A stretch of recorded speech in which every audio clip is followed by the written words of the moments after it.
Waalaikumsalam, Bu. Bagaimana kabarnya Pak Zali hari ini? Alhamdulillah baik. Di rumah sendiri bagaimana? Alhamdulillah saya juga baik, Pak. Pak Zali, hari ini saya mau mohon izin untuk mensupervisi kegiatan pembelajaran yang Pak Zali laksanakan di kelas 3 ya, Pak ya? Ya, boleh, Bu. Oke, baik. Sebelum kegiatan supervisi dimulai, boleh kita berbincang-bincang dulu, Pak Zali? Boleh sekali. Oke, Pak Zali mau mengajar materi apa ini, Pak? Jadi saya akan mengajar materi mengenai hidup tenang dengan berperilaku terpuji yakni tawadhu, Bu. Oke, baik. Dengan materi tersebut, kira-kira tujuan pembelajaran yang ingin Pak Zali capai apa ini, Pak?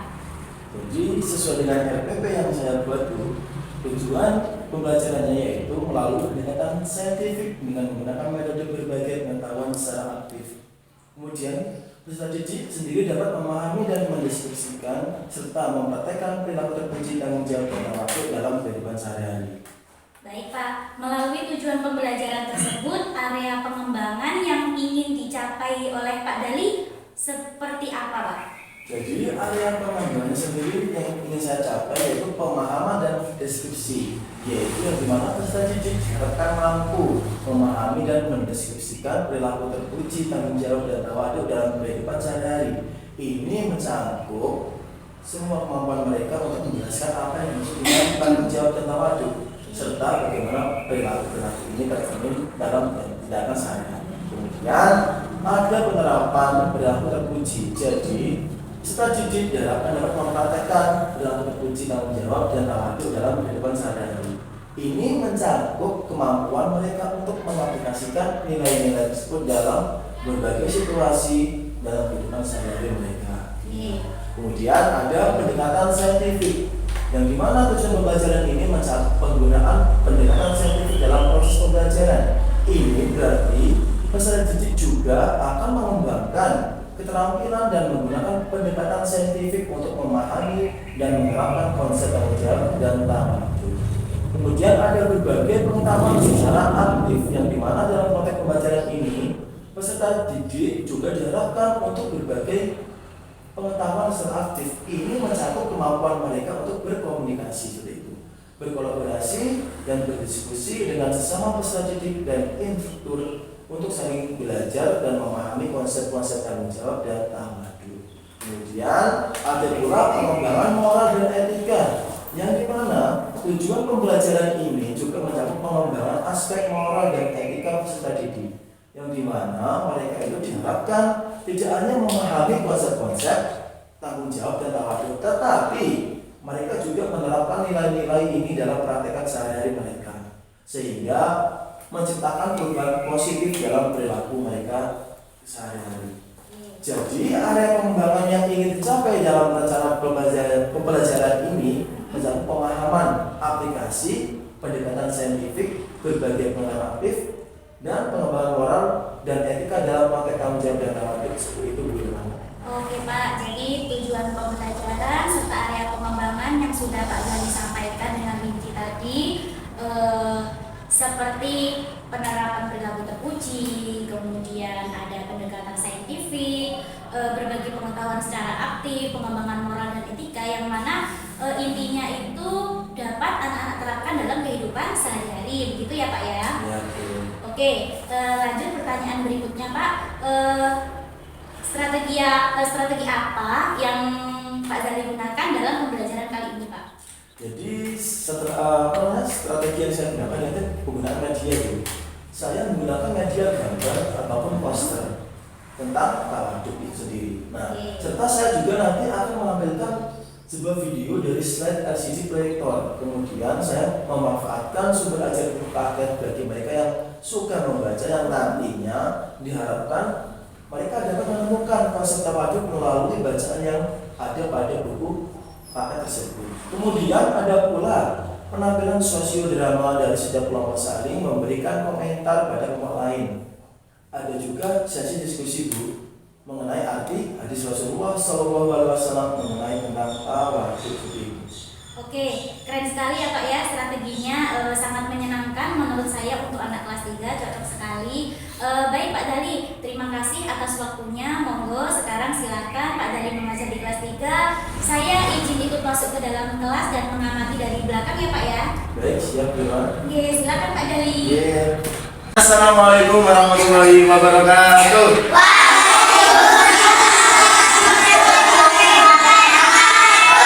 Selamat pagi anak-anak, bagaimana kabarnya? Baik semua? Alhamdulillah. Ya, sebelum kita memulai pelajaran, anak-anak ini kita berdoa terlebih dahulu. Ayo, semuanya disiapkan. Rofi, disiapkan. Siap di tempat. Memberi salam kepada Pak Guru.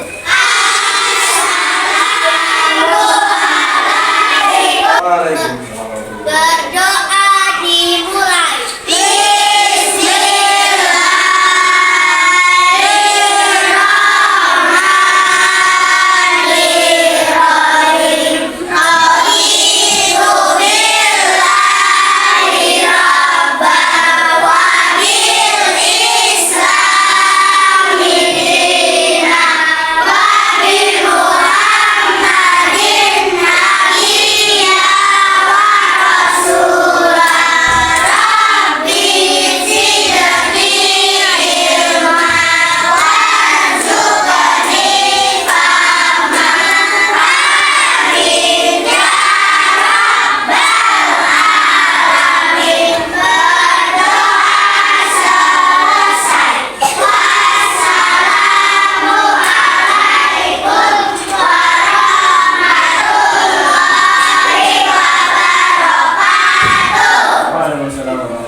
Baik anak-anak, sebelum pelajaran kita mulai, akan pada absen terlebih dahulu ya.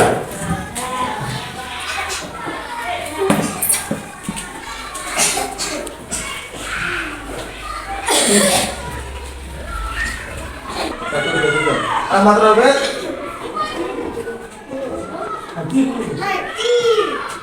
Ahmad Ulani. Ajeng.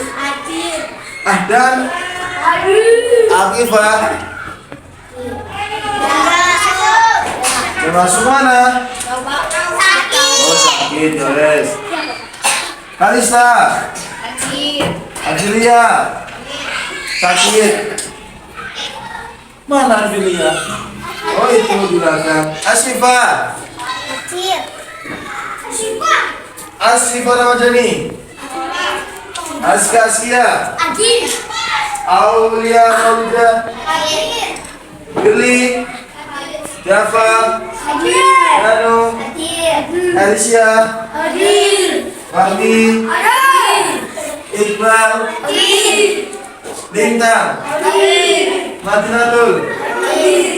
Maidina. Maidina mana sakit? Muhammad Lanang. Muhammad Azrin. Abdullah. Azrin.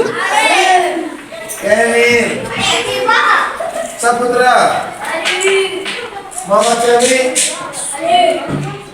Haikal. Rizka. Rafa. Sofiatul. Siksi.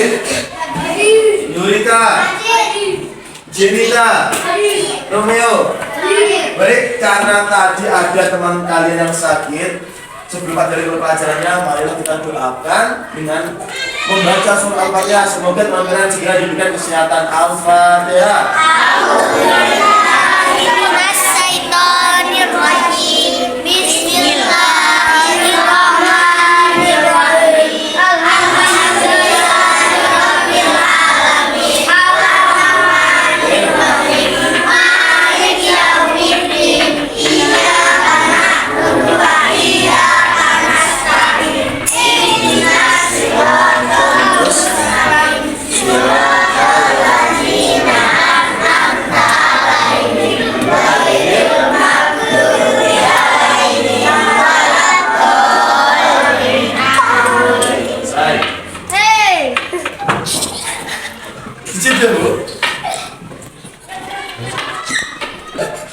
Pada absen juga sudah mengucapkan teman kalian yang sakit. Pada pertemuan hari ini kita akan mempelajari mengenai bab 4. Apa Pak? mengenai hidup tenang dengan berperilaku terpuji, yang dimana nanti kita akan mempelajari sub materi mengenai tawaduk. Sebelum Pak Jali jelaskan, Pak Guru akan menyampaikan tujuan pembelajarannya terlebih dahulu. Apa Pak Guru? Nah, jadi tujuan pembelajaran hari ini yaitu melalui pendekatan saintifik dengan menggunakan metode berbagi pengetahuan secara aktif. Kemudian peserta didik tersebut dapat memahami maupun mendeskripsikan serta mempraktekkan perilaku terpuji dari tanggung jawab dan tawaduk dalam kehidupan sehari-hari. Nah, jadi anak-anak, sebelum Pak Guru menyampaikan, mungkin dari anak-anak ada yang sudah mengerti apa sih itu perilaku terpuji. Coba angkat tangan, siapa yang ngerti? Ya, coba. Jangan takut salah. Kurang benar? Ayo, perilaku terpuji itu apa?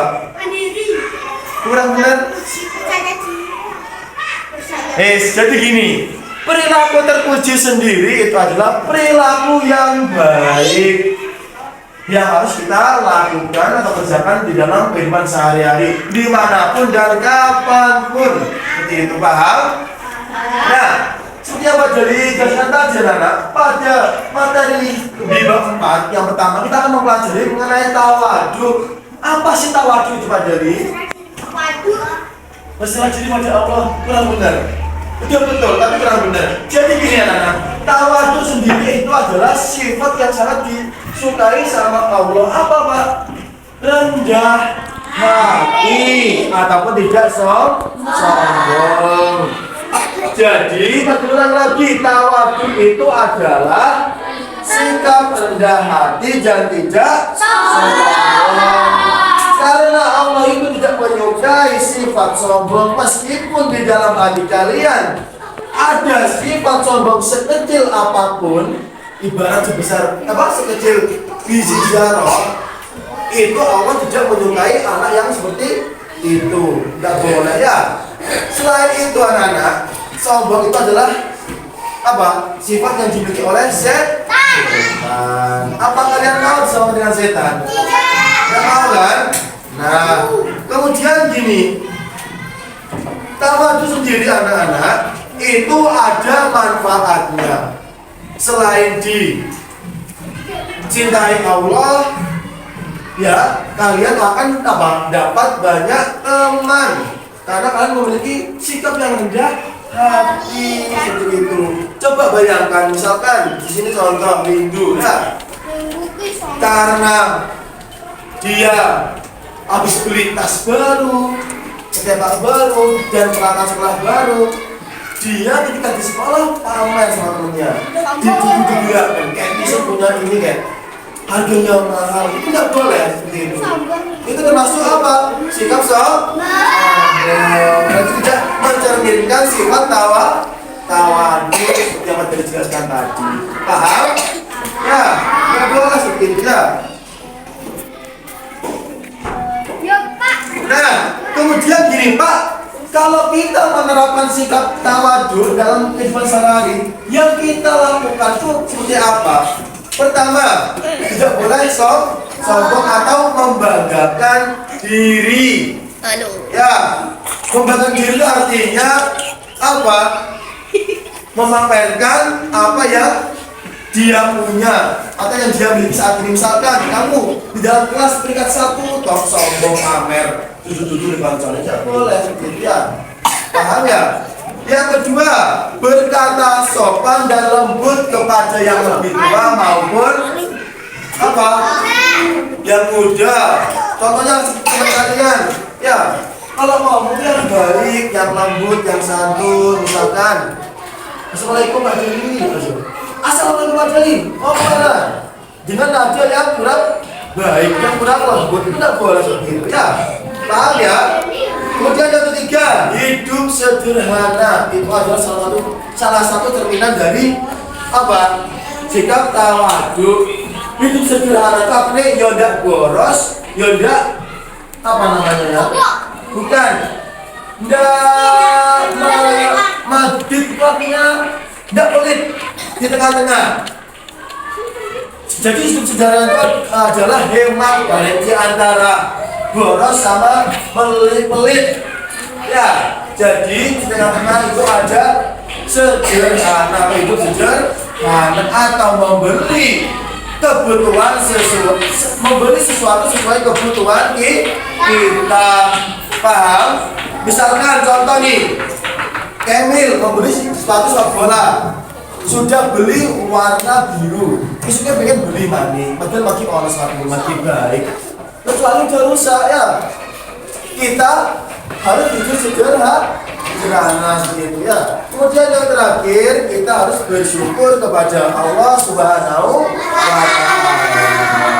Bersyukur apa yang telah kamu punyai. Kalaupun kalian memiliki rezeki yang banyak, tidak boleh dipamerkan kepada orang lain. Kalau dipamerkan namanya itu tadi termasuk ria, sombong, tidak boleh. Nah, kira-kira anak-anak ada yang ditanyakan apa betul? Nah, kalau gitu Pak Dini akan lanjut akan memberikan sebuah video maupun contoh gambar orang yang sedang melakukan berperilaku tawaduk. Nah, di sini dilihat.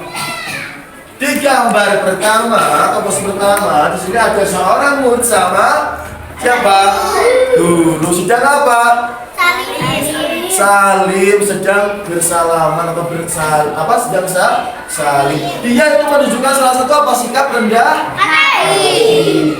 Kalian ketemu Pak guru di luar, meskipun nggak salim, setidaknya menyapa. Jangan ada Pak guru malah sendirian, malah sembunyi. Dan boleh, itu tidak mencerminkan sikap yang baik. Paham ya? Contohnya selain pada Bapak Ibu guru, tawaduk sopan santun yaitu ketika kalian mau berangkat sekolah. Salaman dulu pada kalian. Ya, pintar.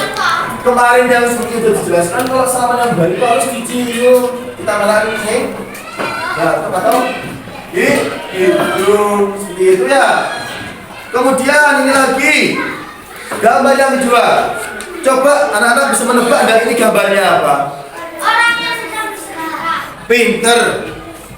Orang yang sedang bersedekah, orang yang loman, yang mau memberikan sebagian hartanya kepada orang lain.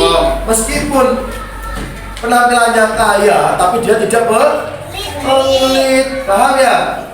Yes. Kemudian Pak Dani akan melanjutkan mengenai contoh video atau cerita mengenai tentang sifat tawaduk.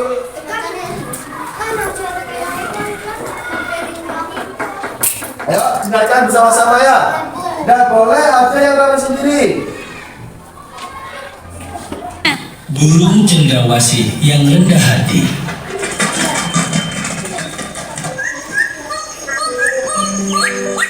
Wasih hinggap di atas dahan.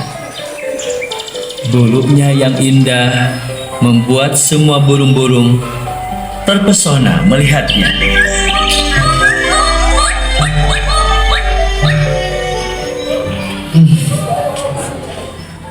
Sudah sekali hari ini, bisik Wasih. Hei ganteng, ajarin aku dong. Iya ganteng, ajarin aku. Iya ganteng, ajarin aku.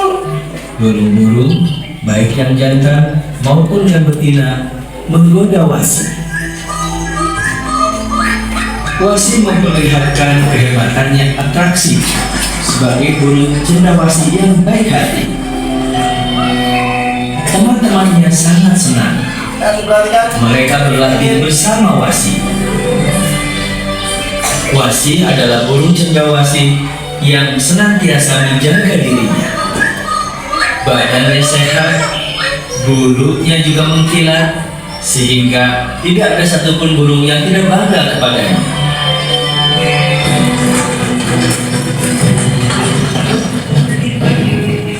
Di saat mereka sedang asik bermain, tiba-tiba datang burung yang bernama Cendra. Kalau cuma gitu saja aku juga bisa. Nih lihat aku nih. Chandra pun memperlihatkan keahlian, berputar-putar, menari-nari. Tapi sayang, walaupun atraksi Chandra yang begitu menarik, bagi burung-burung yang lain tidak ada satupun yang menarik darinya, karena memang Chandra sangat tinggi hati.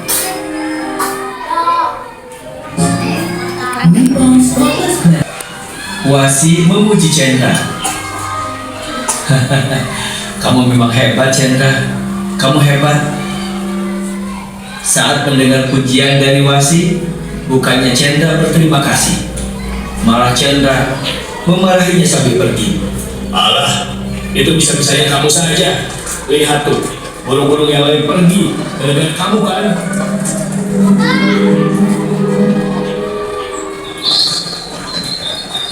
Setelah Chandra pergi, burung-burung kembali lagi mendekati Wasi. Ayo Wasi, ajari kami lagi. Iya Wasi, ajari kami lagi. Iya, kami ajarin lagi, Wasi. Baiklah teman-teman, begini caranya. Kamu hebat, Wasi. Kamu bisa mengurus tubuhmu dengan baik. Biasa saja, gak usah memuji. Wasi sudah 2 tahun berturut-turut memenangkan kontes burung tampan, sehingga teman-temannya berharap Wasi untuk kembali lagi mendaftar yang ketiga kalinya. Dan kalau menang ketiga kalinya, maka piala itu akan miliknya selama-lamanya. Tapi Wasi tidak mau ikut lagi karena dia khawatir sombong.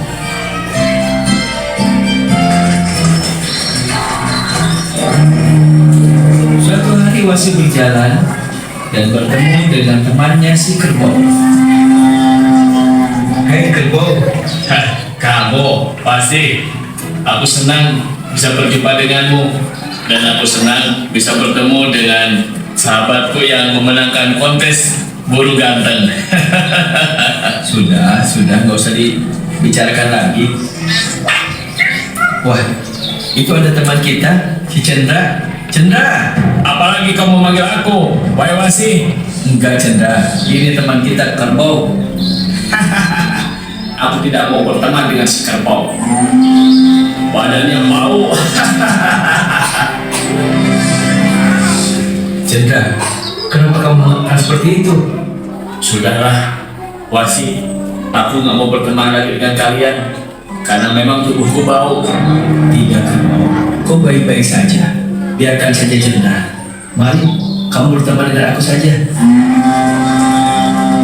Wasi dan kerbau pun kembali berjalan sampai dia mendengarkan suara teriakan. Tolong, tolong, tolong, tolong. Ternyata ada tupai yang masuk ke dalam rumpun itu. Sebenarnya Chandra sudah melihat tupai itu. Semakin lama semakin dalam, tapi Chandra tidak mau menolongnya karena dia takut bulunya akan rusak. Tapi bagi Wasi, itu adalah kesempatan untuk berbuat baik kepada temannya. Wasi pun terbang menghampiri tupai. Wahai tupai, pegang ekorku cepat. Tupai pun memegang ekor Wasi. 1, 2, ekor Wasi copot, tapi tupai tidak terangkat. Wasi terus berusaha sampai beberapa kali tidak berhasil. Bahkan seluruh ekornya sudah tidak ada lagi. Wasi bingung bagaimana cara menolong tupai itu. Sampai akhirnya Wasi mengulurkan kakinya dan tupai memegang kaki Wasi. Siap-siap tupai. Akhirnya tupai pun bisa tertolong. Wasi sangat senang karena bisa menolong tupai, walaupun seluruh bulunya rontok. Burung-burung yang menyaksikan dan juga teman-teman Wasi yang menyaksikan sangat cemas karena perlombaan burung tampan sebentar lagi akan dimulai. Wasi tetap tidak mau daftar karena dia takut mengecewakan, tapi teman-temannya memaksa Wasi untuk daftar. Sudahlah, ayo ikut kontes itu agar kami bahagia, Wasi. Begitulah kata kerbau. Ya Wasi, datang saja. Burung-burung pun sepakat agar Wasi dia dapat ikut kontes burung ganteng.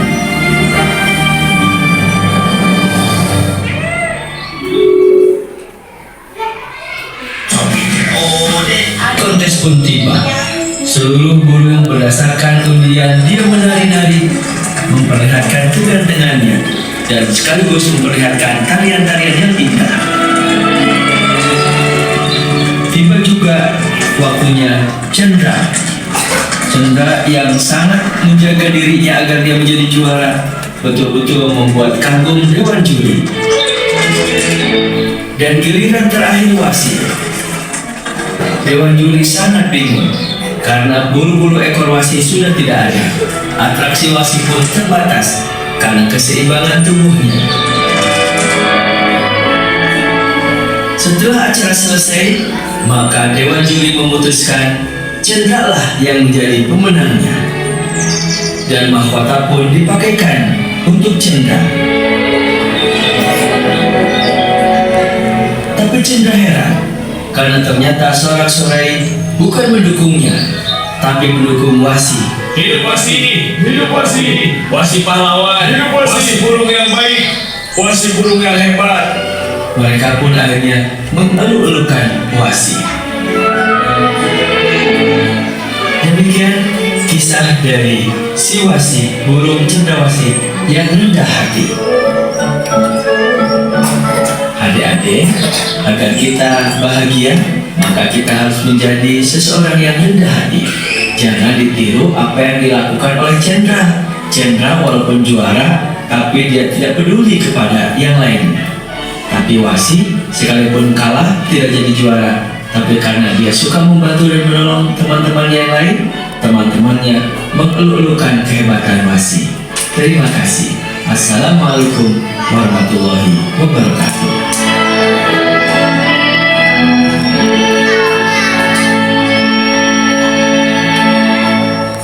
Nah, setelah melihat video tadi, Pak Jali yakin bahwasanya anak-anak sudah bisa mempraktekkan ataupun mencontoh perilaku tawa. Ya, kita harus meniru perilakunya siapa tadi? Wasi. Berjalan kayak ya,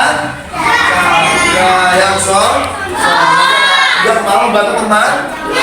Nah, kemudian Pak Jali minta tolong pada anak-anak untuk membuka buku paketnya di halaman 47. Nah, semuanya dibuka halaman 47.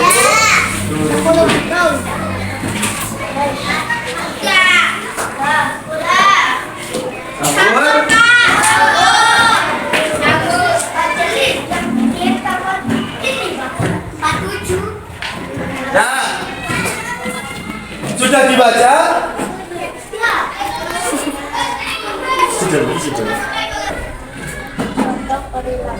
Sudah dibaca semua? Habis ini Pak Jali bentuk beberapa kelompok kecil. Kelompoknya satu bangku, terdiri dari 2 orang aja. Apa belum ngapain? Pak Jali ingin kalian menuliskan contoh di dalam kehidupan sehari-hari. Contoh apa Pak? Contoh dari sikap atau sifat tawa.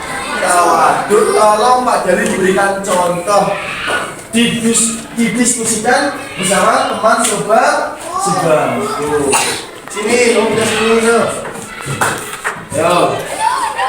Berapa contohnya Pak? Minimal 2, jangan 1 ya. Lebih dari 2 lebih baik. Dikerjakan di buku tugas agama atau PAI-nya masing-masing. Pak Jali, kalau sudah boleh? Boleh, Pak Jali kan sudah bilang minimal itu berarti paling sedikit 2. Kalau lebih dari 2 lebih baik berarti ya. Dah.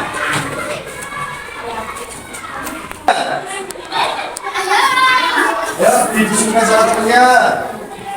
Pak Jali minta tolong sebutkan contoh perilaku tawaduk kita saja. Ya, pinter. Putra sama Rijam diskusi ayo, diskusikan bersama teman sebangkunya.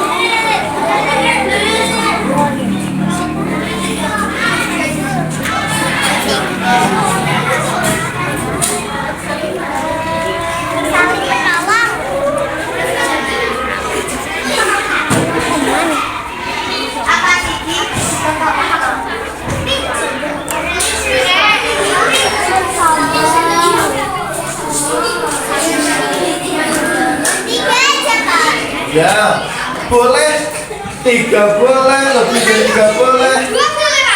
Boleh.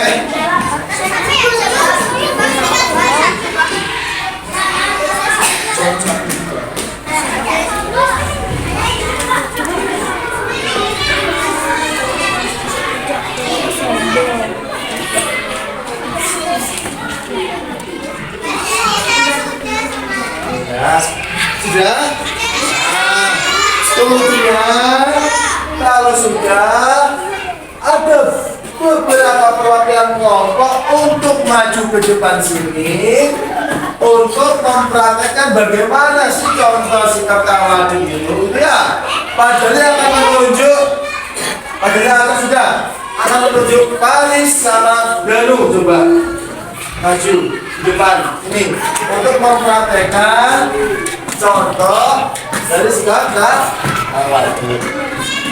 Diam dulu, sikat dulu. Ya.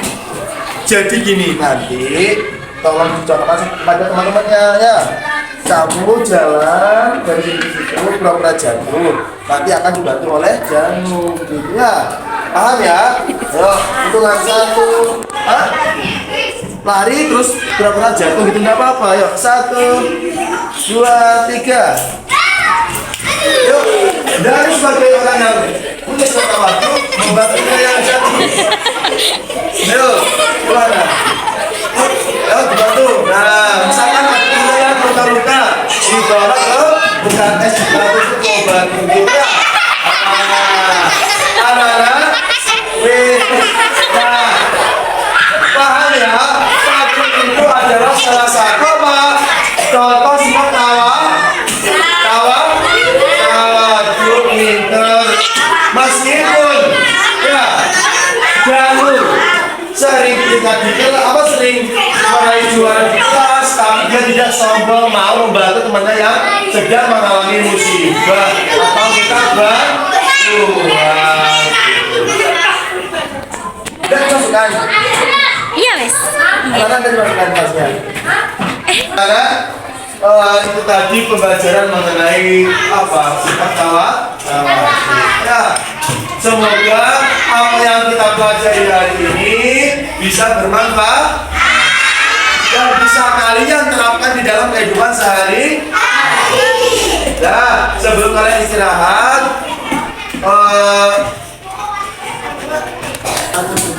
nah, kemudian habis ini anak-anak istirahat. Sebelum istirahat, barang-barangnya dirapikan. Kalau sudah, mari kita ucapkan apa? Alhamdulillah.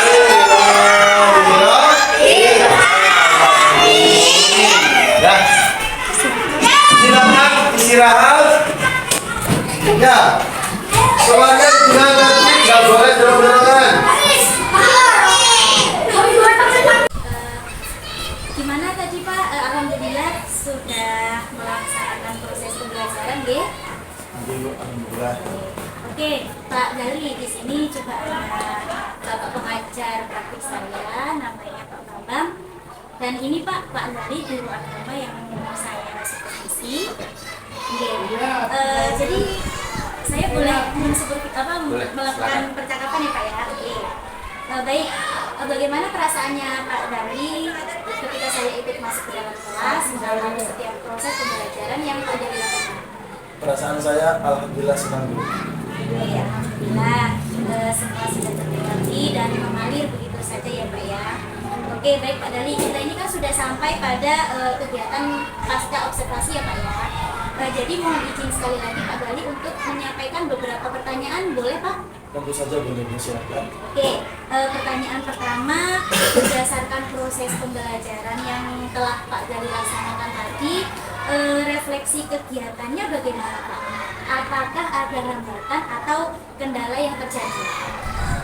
Baik Bu, jadi gini, tadi ketika proses pembelajaran ada sedikit hambatan, yakni ada beberapa anak yang masih kurang fokus dan bersemangat juga belajar gitu. Gitu ya Pak ya, Ya. jadi tidak fokus dan kurang bersemangat. Oke, beberapa anak yang seperti itu posisi duduknya ada di sebelah mana ya Pak? Kemudian tidak fokus dan kurang semangatnya itu kira-kira dari apanya ya Pak? Jadi gini, beberapa anak yang posisinya betul yang paling belakang Bu, itu cenderung memperhatikan hal yang lain seperti tengok kanan kiri, terus kurang aktif seperti itu. Karena mungkin hal ini disebabkan karena saya kurang menjangkau mereka ketika menyampaikan materi yang saya sampaikan, juga tidak berkeliling sampai ke belakang Bu. Mungkin bisa jadi media yang saya ajarkan, yang saya gunakan itu kurang maju bagi. Baik Pak, jadi refleksinya Pak Dari tadi beberapa siswa kurang fokus dan tidak bersemangat dikarenakan memang posisi duduknya di bangku paling belakang. Kemudian Pak Dali juga tidak dapat menjangkau mereka semua karena Pak Dali juga hanya berada di depan, tidak berkeliling di semua anak gitu ya Pak. Ya, betul. Oke, kemudian membuat anak sampai tengok kanan, tengok kiri, cenderung pasif begitu ya Pak ya. Betul sekali. Oke, medianya juga ya Pak ya, juga kurang menarik. Oke, baik Pak Dali. Kemudian pertanyaan berikutnya, setelah muncul refleksi seperti itu, rencana tindak lanjut yang akan Pak Dali lakukan bagaimana Pak? Ya Bu, jadi rencana tidak lakukan saya akan laksanakan ke depannya, yakni ketika menyampaikan sebuah materi, saya akan melakukan gerak kinestetik untuk berkeliling kelas dari depan ke belakang maupun dari samping kiri ke kanan, sehingga bisa menjangkau ke seluruh anak. Nah, kemudian juga saya akan menggunakan media yang lebih menarik lagi dengan mencari referensi dari rekan sejawat maupun internet. Ketika diskusi, saya juga akan melakukan pendampingan khusus bagi anak-anak yang kurang aktif. Mungkin seperti itu dulu rencana dari saya Bu. Oke, luar biasa sekali ya Pak Dali ya rencananya. Tetap semangat ya Pak Dali ya. Semoga rencana yang sudah Pak Dali susun ini dapat segera terrealisasikan sehingga dapat meningkatkan proses serta hasil belajar anak ya Pak ya. Oke, baik Pak Dali, cukup sekian perbincangan kita. Terima kasih atas kesempatannya Pak Dali. Saya sudah diizinkan untuk masuk ke dalam kelas. Kemudian semoga Pak Dali selalu sehat, terus semakin hebat dalam memunculkan ide-ide kreatifnya ya Pak ya, anak juga. Oke, baik Pak Dali, silakan Pak Dali boleh beristirahat. Terima kasih. Assalamualaikum warahmatullahi wabarakatuh. Waalaikumsalam warahmatullahi wabarakatuh. Pagiku cerahku, mata